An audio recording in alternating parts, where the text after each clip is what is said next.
Welcome to Easter Sunday.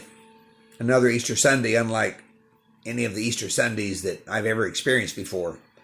Most of us will celebrate not in the context of a large assembly or of a sunrise service, but with our families, with a very small portion of our families in many cases. Every Sunday is Resurrection Sunday. A cartoon shows a man greeting the preacher after the Easter sermon. "Preacher, I think you're in a rut. All I ever hear you preach about is resurrection."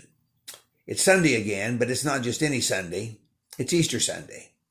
And for those of us who are preachers or have been preachers, as we approach this day, it was nearly always a time to preach about the resurrection.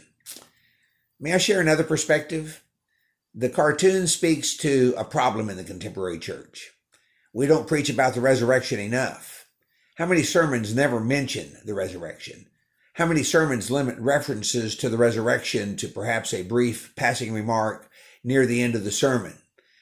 As I look at the sermons in the book of Acts, chapter 2, chapter 3, chapter 4, chapter 5, chapter 7, chapter 10, chapter 13, chapter 17, chapter 23, chapter 26, as I look at those sermons, they were all about the resurrection.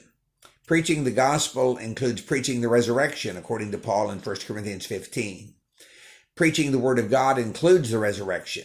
And again, I cite a long list of chapters from Acts, chapter 7, 8, 9, 14, 16, 17, 18, 19, 20, 22, 28, all of them making the same point. That which distinguishes Christianity from all other religions is the resurrection of Jesus. A characteristic of deity is immortality. Simply put, gods do not die. Gods have power over death. Our God has power over death. And Jesus shows the power of God not by avoiding death, but by reversing death. Jesus' power over death is magnificently displayed in his resurrection. So much so that the validity of Christianity hinges on the resurrection of Jesus. The resurrection of Jesus is the first fruits and promise of the resurrection of Jesus' followers, according to 1 Corinthians 15. The importance of the resurrection is on view in the early church by the celebration of the death and the coming of Jesus every Sunday as they shared together the Lord's Supper. Let us never tire of preaching and hearing the message of the resurrection. Preachers, do not let today's message be the last word until next Easter or even until next month. Preach the resurrection continually. Preach the gospel. Preach the resurrection. Preach about Jesus. Preach the resurrection.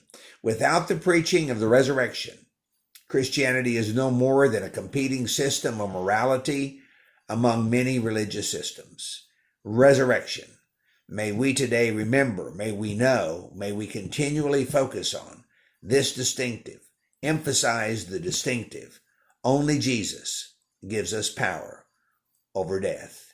May you have a blessed Resurrection Day, today and every coming Sunday for the coming year. God bless.